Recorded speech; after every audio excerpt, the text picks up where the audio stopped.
Hello, Fred Smith Company leaders. This is Dr. Gary making good bosses into great leaders with compassionate accountability. Well, I just want to reiterate how proud I am of the whole group and the engagement that we had during the boot camp. It was phenomenal. We've come up with some new phrases like, how do you feel about that? Well, I feel like punching them in the throat. So that's at the 10. That's at the 10 emotional intelligence level in terms of what we have to work on. At the 1, maybe we want to give hugs. But we're going to work through the process and continue to build our emotional intelligence as well as a few things. And that's what the topic is about in this video. Where do we go from here? Well, I gave you last week off because I want you to be able to clear your head a little bit and maybe look at your notes and your training manuals and, oh yeah, do your job. Yeah, that's the hard part, right? So, first, coaching sessions. Make sure you have your coaching sessions always. Second, cohort meetings.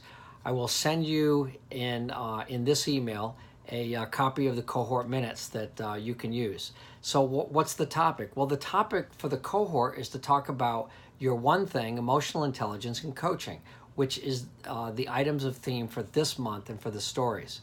So we need to tell stories. We need to write these stories over the next few weeks on emotional intelligence, coaching, and your one thing.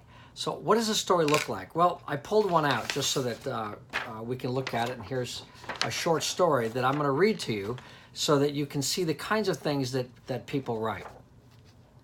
So as soon as I got back from the boot camp, I was ready to dig in and open myself up to let the coaching happen.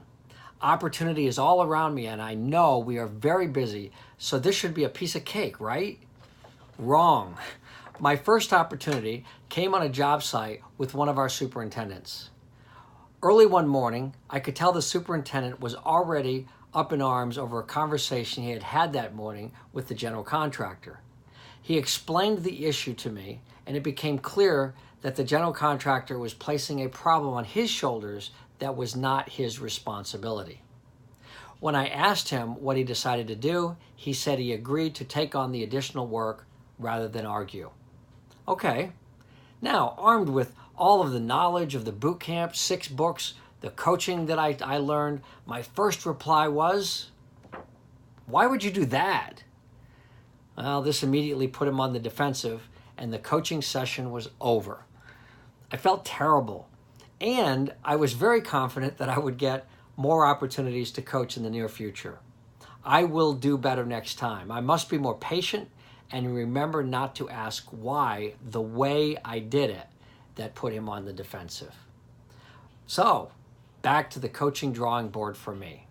That was a story that we received from another group, and it gives you an example of the kind of stories that can be told. It's not always about demonstrating some great success. What it is about is showing that in the moment you attempted to learn these new skills and to become better at it.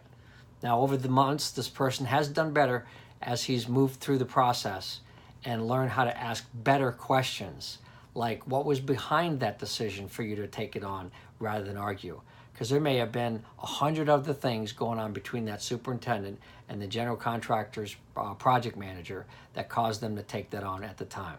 It's not whether it's a good or a bad decision. That's not what our purpose in coaching is. It's to help the person make the best decision and figure out next time if they're going to continue to do the same thing. So, coaching. Look for opportunities to write a story on coaching. Emotional intelligence.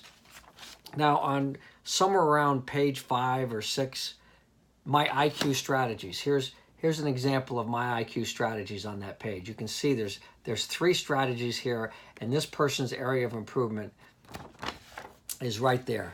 It is relationship management.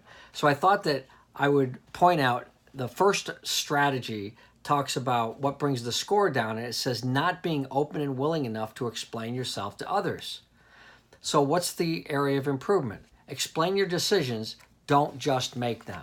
So in your report or in our handy dandy Emotional Intelligence 2.0 book, you can turn to page 208. It says explain your decisions, don't just make them. And they go on to tell a story about camping and being in the dark and being unsure of some things and how that might affect the relationship when you, in a leadership position or a leadership responsibility, make a decision and don't explain it to others. It leaves them in the dark.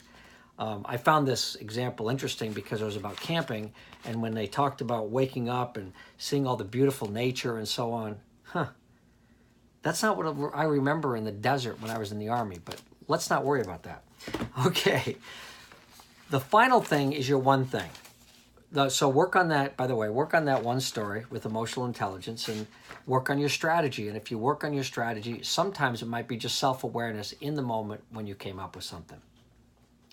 I wrote down very quickly what everybody's one thing was.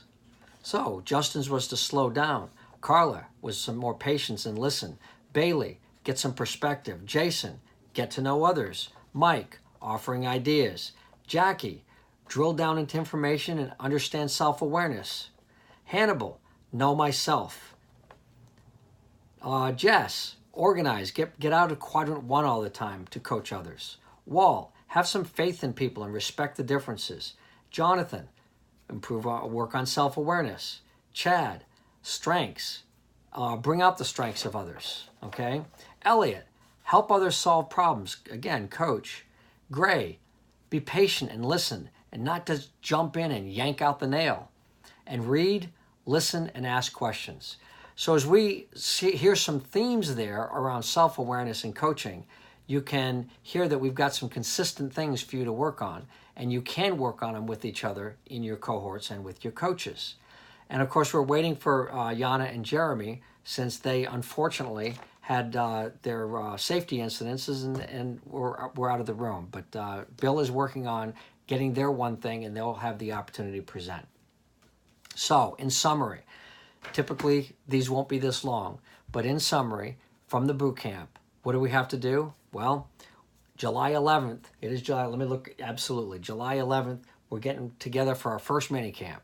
We will have a daily huddle, ask the 3 questions, statements of gratitude, and then we're going to move into our area of training, which we will let you know what that is. 3 stories, short, sweet, to the point, no names. Please get those to us, and some area of working on your strategy with emotional intelligence, a coaching opportunity, and like I said, it doesn't have to be perfect. You try, and then working on your one thing. And again, with some of the things that might be just being aware at the moment. Well, that sums it up. Look forward to seeing you in 2.5 weeks, and you have a great week this week and next week, and we will see you on July 11th. This is Dr. Gary, making good bosses into great leaders with compassionate accountability.